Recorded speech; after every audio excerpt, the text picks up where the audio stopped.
Andres, sebenarnya tuh awalnya apa yang mendorong kamu untuk berkarya di bidang lingkungan hidup ini ya? Karena ini kan sebenarnya isu sustainability, climate change, dan juga pokoknya pelestarian lingkungan hidup itu udah ratusan tahun digaungkan ya sepertinya. Tetapi kan mungkin banyak orang yang belum bisa langsung berkontribusi secara aktif atau secara nyata di bidang ini karena terus terang aja mungkin banyak kendala dan challenge juga di lapangan. Salah satunya mungkin kan peraturan, kebijakan, ataupun yang tadi kamu bilang repot sebenarnya ya kalau kita berbicara dengan scale besar. Nah, kenapa sih kamu merintis Jejakin ini dan apa memang ada value atau karakter apa sih yang ditanamin dari kamu dari kecil yang membuat kamu kayak oh ini menarik untuk saya coba dan akhirnya kamu bisa jalan selama udah 8 tahun ini ya. Ya. Oke, jadi mungkin saya dari Jejakin itu 3 founder. Saya founder ketiga lah yang join Jejakin gitu setelah COVID. Jadi sebelumnya saya memang berkarir di finance, legal, dan terakhir di teknologi company. Nah di situ kita pengen bikin satu produk di mana bisa menyentuh banyak orang gitu ya, seperti e-commerce misalnya kan, bisa jualan ke banyak orang gitu. Tapi setelah menjalani itu semua, rasanya kok itu kayak zero sum game ya ketika jadi ke satu orang dan dampaknya itu nggak multiply itu mungkin nggak banyak gitu, nggak sebanyak yang saya bayangkan gitu. Nah jadi ketika dua foundernya itu mengajak saya join, pertama sih gue skeptis gitu kan, kayak sejauh mana company yang bergerak di bidang sustainability ini bisa sustainable juga secara operation, secara bisnis going concern-nya seperti apa gitu.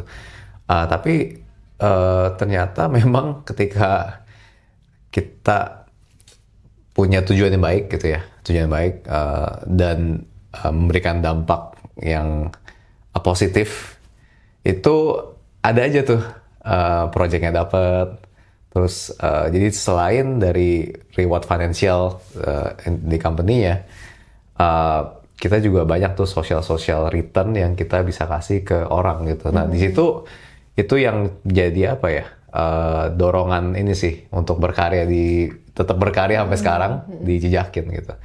Jadi saya merasa semua challenge-nya itu saya dapat gitu ya, dari segi operation sampai gimana perbuatan kecil kita ini bisa memberkati banyak orang juga gitu ya.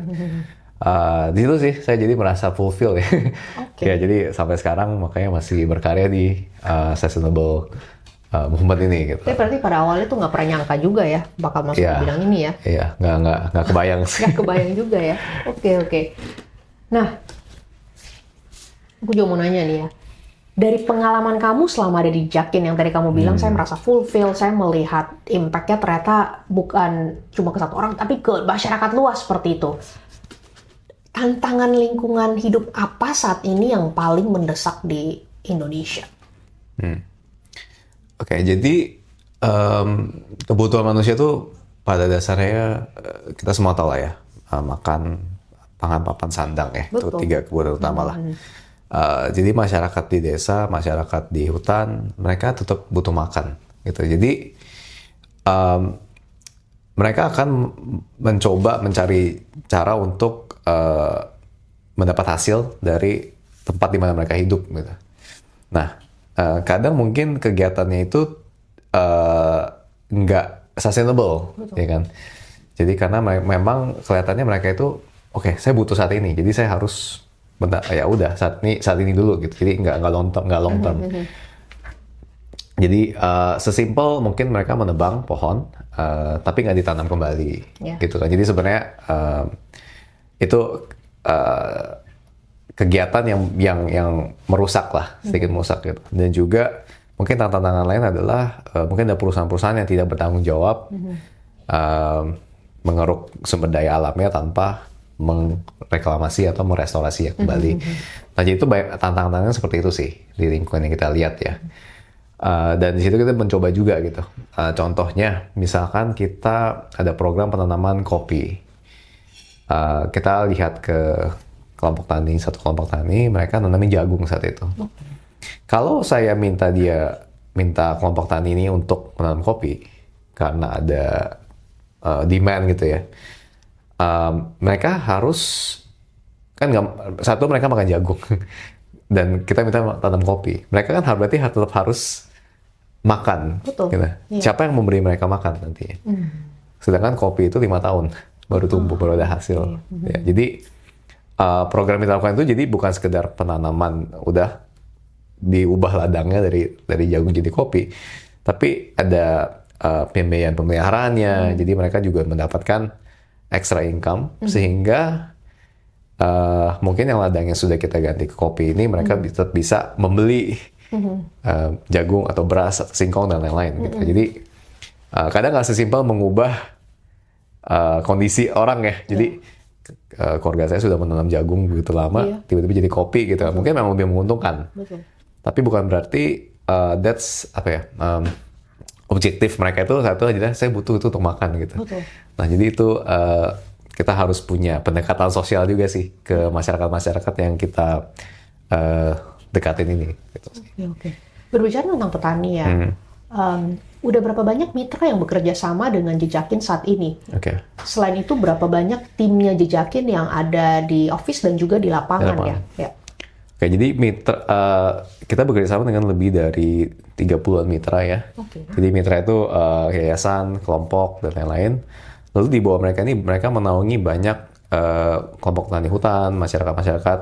Jadi mungkin total secara komunitas 250-an ada ya sepertinya ya.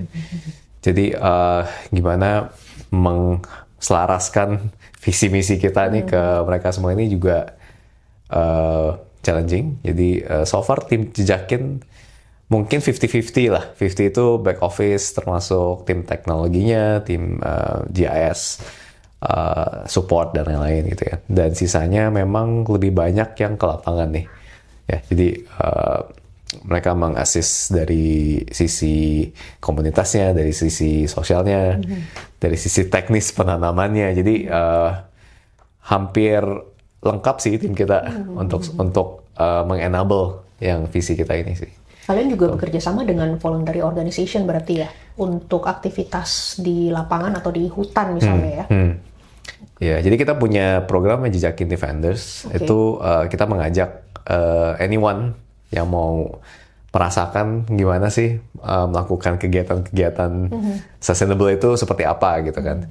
Jadi selain tanam pohon, kita juga buat rorak tuh trenches ya, buat penyerapan merestorasi mata air gitu. Jadi kegiatannya banyak sih di situ. Ya, jadi kita mengajak contoh misalnya corporates yang mau memvolunteer karyawan-karyawannya, nah itu kita bisa mengenable itu sih. Gitu. Dan di program-program yang sudah kita jalankan gitu. Itu. Oke, untuk umat yang menyaksikan juga ya, kalau kita sekarang punya aplikasi Jejakin, fitur apa yang paling relevan untuk kita pakai kalau kita mau mengukur tadi emisi karbon kita? Misalnya kan sekarang kita juga lagi ada di podcast nih, Andreas ya. Pasti kan di sini juga secara nggak langsung ada beberapa kontribusi yang menyebabkan emisi karbon di tempat ini ya. Betul. Nah, jadi apa nih yang paling mudah untuk digunakan? Karena kan kalian ada beberapa feature, aku lihat ada 4 macam di dalamnya ya. Jadi mungkin produk yang utama itu lebih mengarah ke corporate ya. Kalau yang individual sebenarnya bisa diakses di partner-partner kita seperti ada di beberapa bank application. Ada di Wonder BNI sama Living Sukanya Mandiri. Lalu untuk di Gojek, ya transport ada di Gojek. Sisanya kita biasa bekerja sama dengan event organizer sih. Ya, jadi MICE ya. Jadi kita ngajak mereka yang datang ke event untuk tadi itu ngisi transportasi mereka berapa. Terus ya biasa sih transportasi lah kalau pergi ke MICE ya. Ya kurang lebih seperti itu sih. Oke. Nah, mau nanya ke kamu juga nih, gimana nih kamu bisa ngajak semua umat yang menyaksikan juga, khususnya anak-anak muda ya, kenapa sih mereka harus, benefit apa yang mereka bisa dapetin kalau pakai aplikasi Jejakin juga dalam untuk mengkontribusi terhadap pelestarian lingkungan hidup? Karena bisa jadi kan ada yang menyaksikan lalu berpikir, ya kan Andreas kalau gitu mungkin saya recycle aja lah, saya sesimpel nutup keran air, atau saya sesimpel mungkin saya tanam pohon lah di belakang rumah, di pekarangan seperti itu ya. Nah, dari jejakin ini kan sebenarnya kontribusi mereka lebih ke dalam arti ada donasi atau insentif yang diberikan ya. Nah, kenapa mereka harus melakukan itu gitu loh? Ya, mungkin poin awalnya itu ketika kita melakukan sendiri, Yes. dampaknya nggak akan seluas ketika kita berkolaborasi ya. Jadi karena menanam pohon itu nggak sesimpel nanam, udah kita tinggalin. Ya, jadi pohon itu butuh waktu sekitar 3-4 tahun untuk bertahan hidup gitu. Jadi selama 3-4 tahun itu ya kita harus melakukan perawatan, menjaga, memelihara. Dan saya rasa sendirian itu nggak akan sustainable kalau dilakukan sendiri sih. Jadi ya kita mengenable ini individual yang ingin berkontribusi. Mungkin saat ini hanya sekedar oke lah saya finansial berkontribusi membeli program gitu ya. Yes. Tapi mungkin ke depannya mungkin mau jadi tim dari operation di lapangan ya itu juga bisa jadi suatu pilihan ya. Atau memang ternyata punya di lingkungannya dekat dengan beberapa kelompok dan punya program yang menarik gitu ya. Itu juga bisa menjadi satu punya inisiatif ya. Ya, jadi inisiatif itu mungkin bisa disampaikan ke kita, nanti kita bisa assess apakah itu masuk ke dalam planning atau program kita gitu kan. Jadi itu jadi suatu kolaborasi yang lebih konkret lah ya. Karena memang perlu bekerja sama dengan berbagai shareholders ya. Dari apakah kita dari masyarakat, pemangku kepentingan, government, bahkan mungkin content creator dan influencer seperti itu ya. Kemarin kayaknya ada event deh salah satu Winanam Pohon ya dengan influencer di Jakarta. Habis itu yang nonton live-nya lumayan ya. Betul, itu lumayan ada dampaknya ya. Betul. Jadi ternyata dari kita pribadi pun bisa membuat impact yang begitu besar dengan satu kegiatan positif aja yang kita Nintes. Oke. Nah, Andreas, dalam semangat pertobatan ekologis, perubahan pola pikir apa yang menurut kamu paling penting? Apakah kita harus kurangi konsumsi, kita ubah gaya hidup, atau kita meningkatkan aksi restorasi? Atau mungkin ada faktor lain lagi yang bisa kamu pikirin? Kalau dengar kata pertobatan, ya saya itu lebih dekat ke diri kita sih ya. Jadi mungkin gaya hidup itu paling gampang. Saya bilang nggak paling gampang, tapi paling secara akses paling deket nih untuk diubah gitu ya. Jadi mungkin yang sering ke kantor nyetir sendiri mungkin bisa bareng teman-teman pergi gitu, ya kan? Ride sharing ya. Terus order makan kalau lagi rame-rame jangan over order foodnya. Ataupun kalau order kebanyakan dibawa pulang. Gitu kan. Jadi gaya hidup di situ sih mungkin yang yang saya lihat penting gitu untuk dilakukan terlebih dahulu. Tapi kalau memang punya banyak bisa memberikan berkat kepada orang, melakukan penanaman pohon, berkontribusi, atau tadi membangun suatu inisiatif bareng-bareng gitu ya, itu kenapa enggak sih? Ya itu mungkin bentuk langkah-langkah pertobatan ekologis itu banyak sih sebenarnya. Menurut pandangan kamu, benar ya, sebenarnya masih banyak hal-hal kecil yang bisa kita lakukan ya. Nah, menurut pandangan kamu juga ya, aksi nyata apa yang masih perlu dilakukan Gereja Katolik untuk semakin meraise awareness, juga mengedukasi umat supaya bisa lebih langsung mungkin turun tangan langsung untuk dalam merawat bumi sebagai rumah kita bersama. Hal apa sih yang masih kurang dan masih perlu dilakukan? Mungkin kalau kita perhatikan di banyak paroki itu pasti ada sekolah biasanya ya, atau sekolah Katolik dengan secara paroki dekat gitu. Mengajarkan anak-anak sih sebenarnya itu yang langkah paling aku rasa itu mudah. Kenapa? Karena anak-anak masih kecil. Ya kan? Jadi kita bisa membentuk mereka dengan mindset yang lebih sehat gitu, ya, lebih sustainable. Ya mungkin itu langkah paling gampang ya untuk Gereja Katolik lakukan sih. Jadi mengedukasi ya dari setiap paroki ya. Edukasi. Mungkin langsung bisa kerjasama dengan para sekolah-sekolah bikin mungkin kurikulum atau training system ya? Ya. Sesimpel mereka mungkin menanam pohon, setiap kelas menanam pohon. Iya. Mereka bertanggung jawab atas pohon itu, ya kan? Lalu mereka monitor pertumbuhannya. Betul. Jadi mereka bisa lihat gitu kan betapa susahnya gitu menjaga pohon. Pohon udah 30 tahun ditebang, habis padahal you need 30 years to plant it gitu kan. Yeah. Jadi ya mungkin itu poin utama saya sih. Bisa punya pengalaman nyata juga untuk benar. Betul karena kalau selama ini kita dari KAJ sendiri kan kita ingin mengedukasi juga ya, kita ingin menyebarkan inisiatif juga bagaimana kita bisa berkontribusi langsung terhadap lingkungan, apalagi berhubungan dengan dari Laudato Si sendiri, yaitu semua umat Katolik, bahkan masyarakat itu punya peran penting dalam melestarikan lingkungan yang merupakan ciptaan Tuhan kita.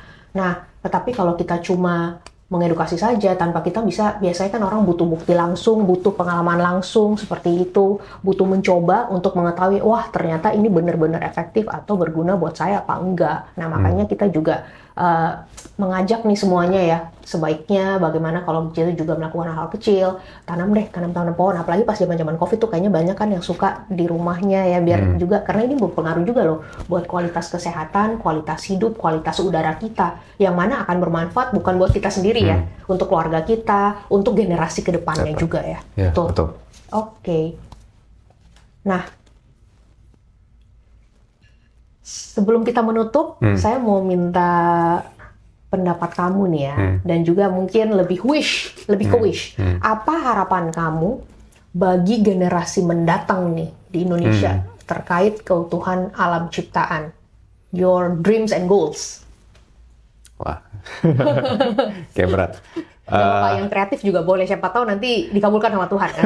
Amin. Ya menjaga bumi itu tugas bersama sih. Kita mau jadi suatu pohon yang selalu berbuah gitu. Jadi untuk itu make it happen, I think ya tadi kita tabur benih dari sekarang. Iya, seperti itu sih. Mungkin pesan saya. Iya benar. Kita mau menuainya kapan ya, tapi pasti kalau niatannya baik ya. Tadi mention juga ya, niat motivasinya baik, pasti ada hasil yang akan kita rasakan ke depannya. Mungkin belum waktu instan. Yes. Oke. Tapi ya kalau yang instan kan mungkin efeknya juga sementara. Tapi kalau memang ini kita benar-benar lakukan dengan niat tulus dan juga dengan benar-benar kepedulian, juga kita percaya kalau ya nggak ada yang mustahil buat Tuhan ya. Jadi kita tabur dulu, nanti kita akan tuai pada waktunya nanti. Setuju. Baik. Gitu. Terima kasih Andreas buat podcastnya hari ini. Dalam ajaran Gereja Katolik, kepedulian terhadap lingkungan itu merupakan bagian dari tanggung jawab moral dan spiritual kita sebagai umat beriman. Jadi kita mau mengajak semua Sobat PSE untuk melakukan aksi nyata di dalam kehidupan sehari-hari untuk mengelola dan merawat bumi kita sebagai rumah bersama. Nah, untuk teman-teman yang punya pekarangan rumah nih misalnya, atau ada halaman yang belum ada tanamannya, bisa tuh mulai tanam-tanam sayuran, atau tanam-tanam pohon, tanam buah misalnya, karena selain akan berguna buat konsumsi kita, bisa juga berguna untuk kesehatan, dan selain itu kita bisa mempunyai kolaborasi dan kontribusi langsung mengurangi dampak emisi karbon di atmosfer kita. Jika teman-teman punya ide kreatif, bagaimana lagi kita bisa menciptakan lingkungan hidup yang lebih sehat, bersih, dan berkelanjutan untuk generasi kita ke depannya, boleh langsung komen di Instagram kita, IG @kompsejakarta, dan juga di YouTube channel kita, Komisi PSE Jakarta. Terima kasih untuk yang menyaksikan podcast kita hari ini. Semoga bermanfaat, dan semoga podcast kita ini tetap semakin menggaungkan dan meningkatkan awareness untuk Ardas KAJ tahun 2026, yaitu pertobatan ekologis, menjaga bumi sebagai rumah kita bersama dan sebagai keutuhan alam ciptaan. Saya Jasmine, terima kasih dan kita ketemu kembali di podcast selanjutnya.